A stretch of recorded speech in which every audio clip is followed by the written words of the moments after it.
Defacto Gazette is a weekly publication of independent political and economic news analysis by the economist Jargal. Our gazette is published in Mongolian, English, Japanese, and Russian. Please order your subscription online at www.jargaldefacto.com or from the post office called Mongol Shudan near you.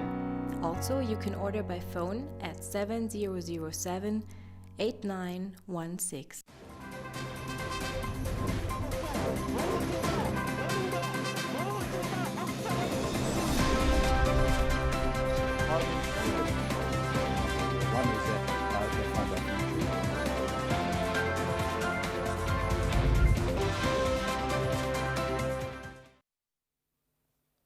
Good evening. Welcome to Defacto Review, our weekly in-depth analysis on the current news and affairs with our economist and commentator, Mr. Jargal Defacto. Good evening. And I'm your host, Namsar Zind. You can join in on our conversation on MNB World Facebook page and on Twitter with hashtag Jargal_Defacto. Now let's take a look at our topics for today. Corruption Perception Index of Mongolia in 2019.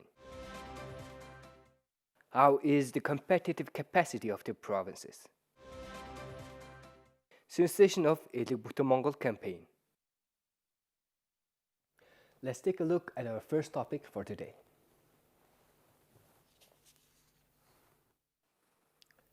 Transparency International presented the Corruption Perception Index of 2019. Index suggests that in 2019, two-thirds of the world countries took a step back from their fight against corruption. Even some developed countries are among those who failed to make a progress. As for Mongolia, our Corruption Perception Index was scored at 35, claiming the 106th spot on the 180 countries. Now let's get into our questions. So, did Mongolia improve in terms of the corruption situation? As did the 2019 index suggested? Did Mongolia improve, or did we take a step back like most of the countries? Yeah, there is a CPI, Corruption Perception Index 2019 by Transparency International, as international organizations that measure the corruption perception in 180 countries from a couple of years ago. And they use information from 13 major sources. Each of them is also making independent, separate analysis on the issues they are studying altogether. It's kind of synthesized index, and Mongolia this time got Mongolia got already beyond 100 countries now. 106th place. Out of 180 countries, corruption being very high corruption should be 0. Very clean country, 100 score. In between them, the countries are ranked. And out of 180 countries, two-thirds is under 50 score. It includes also G7 countries where they made certain regress in that corruption perception index direction: Canada, France, UK, USA. What is the major reason of the corruption according to this index? It has to do with the money in politics, and it has to do with financing of political parties. Those countries which has more than 70 score, turned out they have very clear system, legal system about party financing. Those countries which is under 35, including Mongolia, we are 35, this kind of regulation is not existing or very weak. So those countries who made progress since 2012, 60% of them really regulated that campaign financing, donation, legal framework. Those countries which is lost their ranking, including Mongolia, 13 countries now we are back. Those countries those countries, political, social and business decisions are made without consultation with public or the related stakeholders. So Mongolia this time got 35 score when we have 106 place in this 180 countries list. In the last 5 years, we have scores in between 36, 38, and we had the best. In 2018, we had 93rd place, and this year, 13 countries back.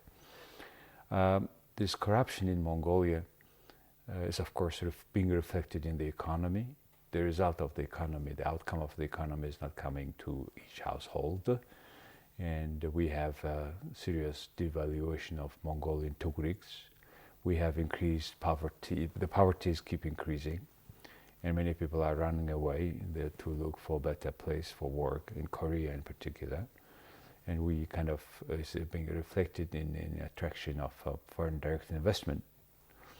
And it also being reflected in the quality of business conditions in the country. So that's why we have this corruption increased in Mongolia. So why can't we combat corruption effectively? What is exactly holding us back from making progress and climbing this index? Well, there are 13 indexes, as I said. I cannot tell for a short time all of them, but each of them have certain arguments why Mongolia is having less scores. World Bank Country Policy and Institutional Assessment 2019 says Mongolia has 35 score 35 out of possible 100, and it's 2 scores to back, we go down. And the reasons here mentioned is transparency, accountability, and in particular the executive power in the country. The people who made decisions are not responsible, not being held responsible for their decisions, and also there is a less access of information to public information for SME, the media and public media and civic society. And there is a more conflict of interest in the power. The other interesting observations is made by World Economic Forum. They have Executive Opinion Survey 2019 in which it says that still there is a condition to have make money in the state tender, government procurement, and there is attempt to impact on court decisions. Another interesting thing is a Bertelsmann Foundation Transformation Index, in which we find Mongolia. Those who violated the law are being going without punishment, and people are not to that extent hating this situation. So this and that, the other condition here is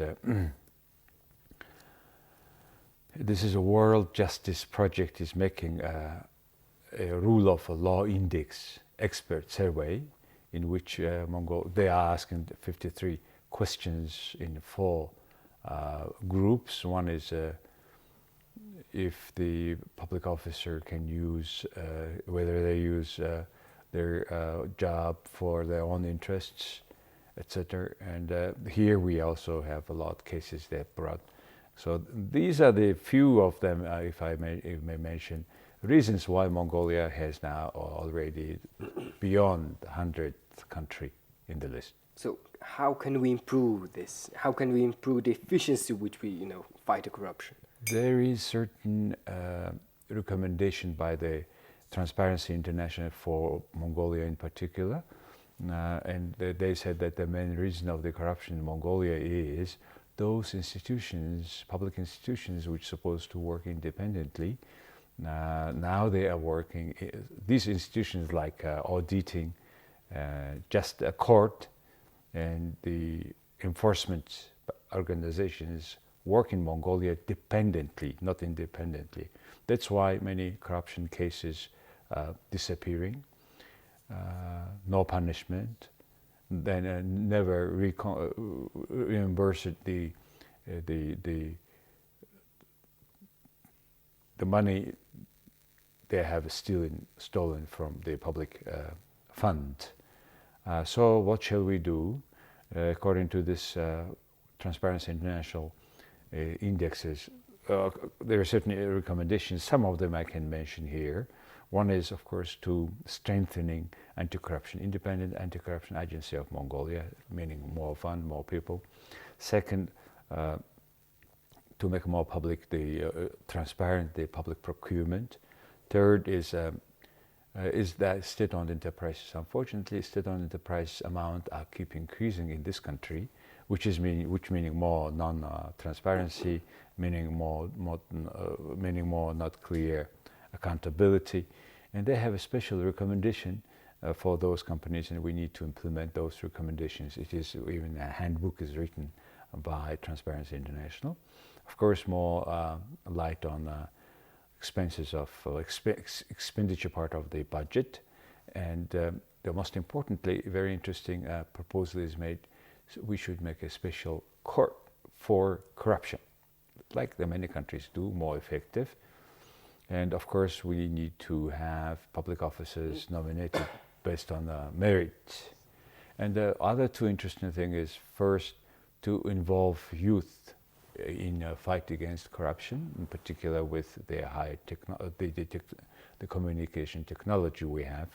And the last one is to make more active media, public opinion, civil society in fight against corruption, and also to defend those who is whistleblowing in the country. These kind of things, if it is not made, we cannot fight properly this corruption. And if we do these things, then we can combat the corruption, which will take time, but which mostly should take more leadership. So hopefully in 2020 this will improve. So let's get into our second topic. Small hope, but let's see. Yeah. So let's get into our second topic. Economic Policy and Competitiveness Research Center presented the 2019 Competitiveness Capacity Research of the provinces on Wednesday. This year, Arkham Province took the lead and Buten Province came in last in terms of competitiveness. Okay, so our first question about this topic is that this year Arkham Province took the lead and Buten Province came in last. So could you tell us about the differences of their index? What was the main indicator of rating the competitiveness? You know, it's a good job. We are comparing IMAX by competitiveness by the Economic Competitiveness Institute of Mongolia. This institute is doing that report for last 80 years, which is at least gives good thought for IMAC, our province governors, all the stakeholders to think twice on what they do and what effect of their decisions. You know, I have been encountering with the people that were complaining about their IMAG province taking the last positions, and they go to this institute, argue with them. They show exactly why is that situation with that particular IMAG. You know, they have a 4 group of measurement. First, economic capacity, the power. Second, the efficiency of governance. Third, business profit. Fourth, infrastructure. This 4 is not all completely cover, of course, the competitiveness measurement of the particular IMAG, but however, it is a good attempt to see where the IMAG is lacking. For example, what they do is they take the best IMAG and give it 100 score, and from that 100 score they compare other IMAGs, and that's why they have a graph which shows in the 4 S's where and how things go. For example, by number 1 is Orkhung IMAG. We have 21 IMAGs provinces, and the Bolgang is the last one. By economic power, for example, South Gobi is first, leading. By efficiency of governance, Sukhbatar IMAG is leading. And business efficiency, Tarkhung Old, and infrastructure, Arkhung IMAG is leading. And overall, Mongolian IMAG's average score went down by 2. And all other, out of this 4, only the infrastructure one is increased. 8 IMAGs total increased their performance, and 12 IMAC decreased. Well, at least this is something that they can measure against each other. So competitiveness capacity report focuses on economic capacity mostly. So Mongolian provinces, does Mongolian provinces have economic freedom to fully implement this? Yeah, it's mostly probably economic freedom is better terms to use, and economic freedom is the most important, essential route to greater opportunities and good standard of living for in our society, and it is the freedom to select how to create market as well as your own resources while respecting others' rights and other rights to reciprocate. So whether do we have this economic freedom in each IMAG? Of course, there is a separate issue. However, we see in economic freedom most important property rights, then freedom of contracts, and a rule of law. From that measurement, that's this IMAG competitiveness index. That's the only thing we have close to this directions. Of course, 30 years ago, Mongolians got political freedom. We want to have economic freedom, which means more free market regulations rather than the state regulations, which unfortunately is not done properly and fully. According to Hernando de Soto, whom we have invited to Mongolia, and property rights in Mongolia to be created and defended, protected. In around Ulaanbaatar, half of the population live in Ger district, where everybody has each ger or maybe 2-3 gers in one fence. And that fence, that land is to belong to that person. It should be certified that this one belongs to that person, that is the property owner. Then he can push this property into the business. It can be collateral for loan, etc. And this job is being done not so much as we expected. And I think if it is done properly, then we will have housing problems also done more or less solved. So Mongolia still has to do a lot to go for economic freedom, in particular in IMAX. So we have the index. So how can the government support the provinces to improve their competitiveness? Yeah, it's a key issue because IMAX are not becoming competitive. People leave, come to Ulaanbaatar. That's why half of the population of the country live in this city. So much traffic jam, old cars, and we have so much problems in our capital city, Ulaanbaatar. And that's why it's key issue to increase the conditions, more economic freedom in each provinces.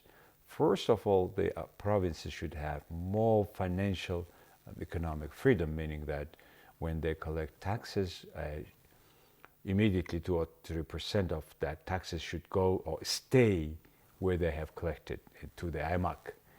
In this way, IMACs will have own taxes, and once you have own taxes, they can issue munis, municipal bonds, and those who will buy bonds will be tax exempted from the IMAC, which is a good universally approved channel of creating fund for social needs in each IMAC, which will lead to better living standard. They could make a school, whatever, so that they have certain own resources to create new funds. And also, other thing is, once they have economic freedom, for example, just let's take roads to be country roads, whole country road, and then IMAC road, and then Sum road. And each we should have a separate sign. And by the way, we should make a good sign in our countryside. And they each at every level they should be provided with fund that can take care of maintain these roads. This is a clear example how we can make for example, better infrastructure. Though we have now cement factory more than the country consumption, almost 4 times, but which give you a good chance to make roads, construction, buildings, and so it's much better than before. The other thing for increasing competitiveness of IMAC is to share de facto, de jure to share the royalty. Now, 30% of royalty, mining royalties, to go to provinces, which don't go usually. It goes first of all to Ministry of Finance, which sometimes distribute to IMAX, sometimes not. As a result, we have a growing opposition of local people against the mining, even mining exploration, which is not good for mining-dependent country to make a proper exploration and production. So we have that situation where we are distracting foreign direct investment to the country. And the government is making sometimes strange decisions, for example, stopping the mining exploration licenses, etc.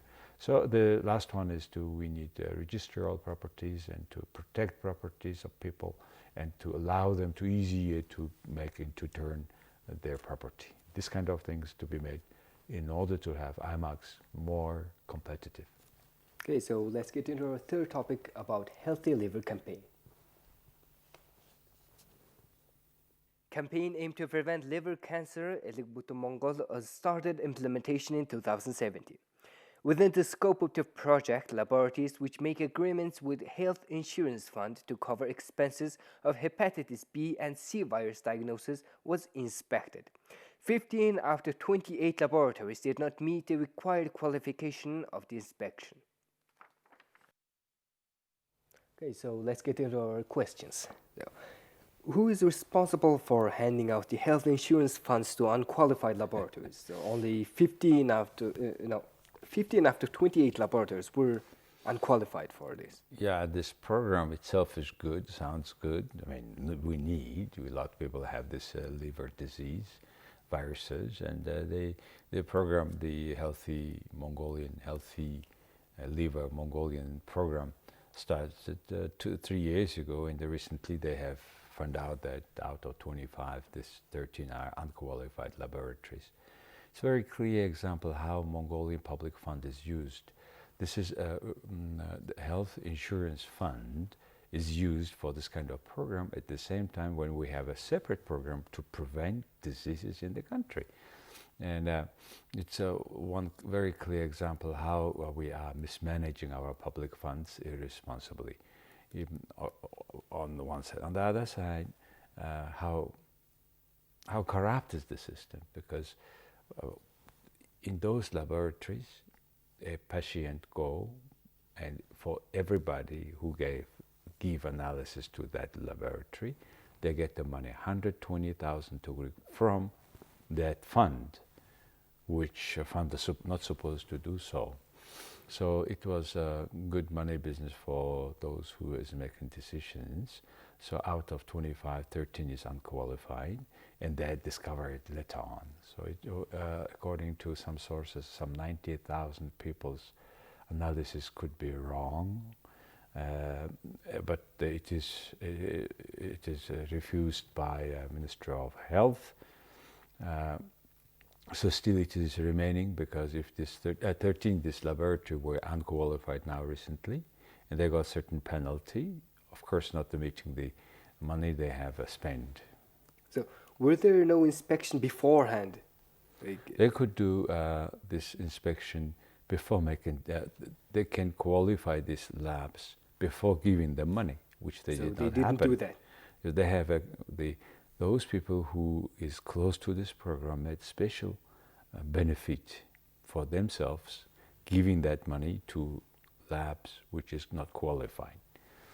The list of the qualified, not qualified are already published in Mongolian websites. So is there any law that dictates health insurance fund to be used or finance such programs and campaigns? Health insurance fund is not to be used for this kind of national programs. According to Parliament member Ondra, that's the big problem. And there's a special, by the way, health, to support health prevention program. Health prevention fund is existing in Mongolia. That's the fund which is to be used for this kind of national program. But however, the government makes decisions to use a fund that has money, our money for health insurance, which is not sufficient, by the way.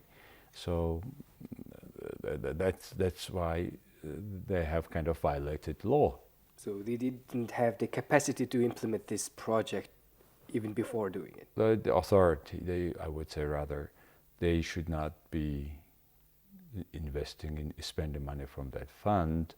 But this is one of the reasons why they are using it is also this fund is under the management of Minister of Health, who is also providing services on the side. So it turned out the institution who is responsible for providing medical services are also responsible for a fund that pays for the services. It's like I'm doing it from one hand, the other hand, which is unacceptable. And unfortunately, that's the situation in Mongolia, where the fund for health insurance is run by or under the management of Minister of Health, who is also supposed to control the public health institutions.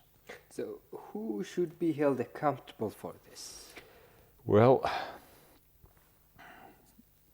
it's hard to have anybody in the public office in Mongolia accountable for negative impact on people's life and people's living conditions.